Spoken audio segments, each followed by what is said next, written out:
Hello, I'm Bo Matthews, Superintendent of Barren County Schools. And on behalf of the members of the Barren County Board of Education and our Barren County administrative team, we send greetings to our parents, guardians, and Barren County families. These truly are difficult times that we find ourselves in the midst of. The health and safety of our students and staff have been a top priority in our planning for this school year. We appreciate your support and patience as we work through such a fluid situation. Reopening plans were developed by task force committees including parents, board members, administrators, and teachers. We've developed a tiered system to communicate to all of our stakeholders what will be our protocols when a case is discovered in one of our Barren County schools. You'll see it referred to as a green, yellow, or red status. And that will be defined on our district website for each of you to read and understand. We know processes may need to change once school begins. We know families have different needs for their children. Options may include in-person instruction, virtual instruction, or online learning through Barren. We've worked to address all of the questions you've submitted as clearly as possible. Please reach out if you have questions or concerns. You can call the central office or the office of your child's school. We have the safety of our students as our top priority as we begin the reopening of the Barren County school system. We will get through this together, and we are BC. Hi, I'm Cheyenne Fant, Director of Nutrition Services for Barren County Schools. And I'm Courtney Cruz, Assistant Superintendent for Barren County Schools. We're here today to answer some of your questions. One of the main questions you've asked is about athletics. The question is, if my child chooses virtual, may they participate in athletics? And the answer is yes. If you choose Barren County High School in person or virtually, you may participate in all athletics. If you select Bavel, KHSAA does not allow athletes to participate. And speaking of athletics and all things after school, we also have two outstanding after school programs that are available through 21st Century Learning Centers and Barren Beyond the Bell, which is our after school child care. And those are two separate entities. So if you are at Eastern Elementary, North Jackson, Park City, High School Elementary, or Red Cross Elementary, you all have after school programs with Barren Beyond the Bell, which is a child care program run with Kentucky guidelines for child care regulations. And we will be doing online registration for that. If we are in school, we will have after school services at those schools.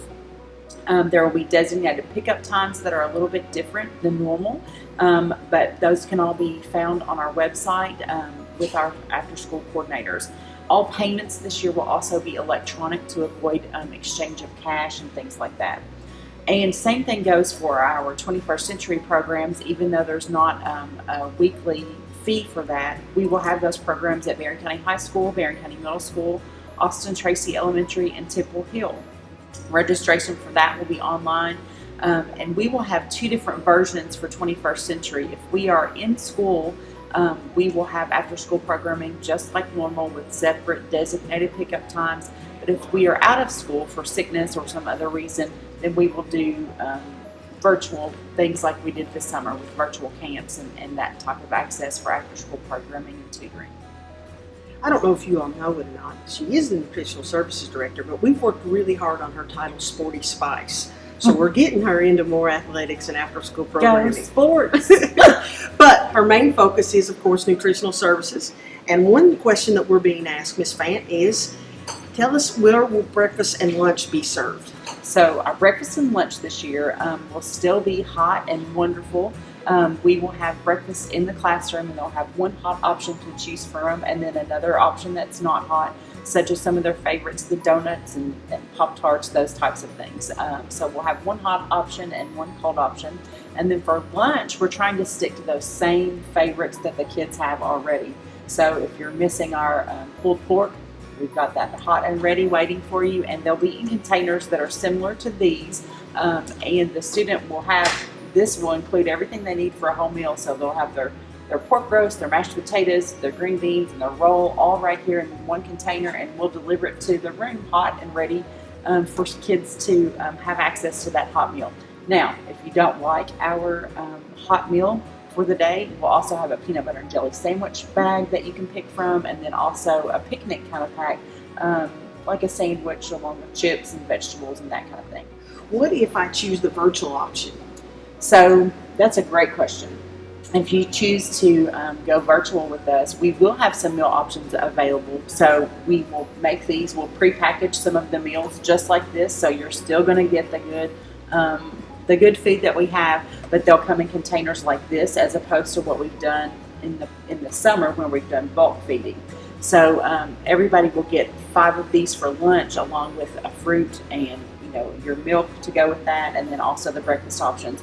We're looking now to decide if we're going to make that available for pickup or if we're going to deliver that. So if school's in session, it might be that we have pickup, or if you can't get to us for some reason, health reasons or things like that, then we can also deliver that to you. So we're working on options to accommodate everybody.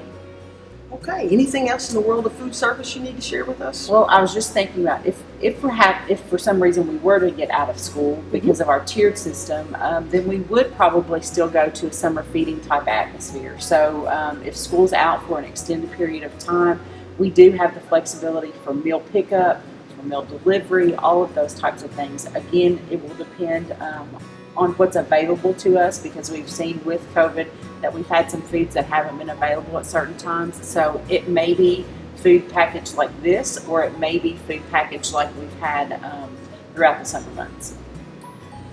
I think that's all we have for right now. We just want to say in closing, we recognize you have a lot of tough choices as the parent and guardian, whether you want in person or virtual. We support your decision. We are in it with you. We are in it together because we are BC.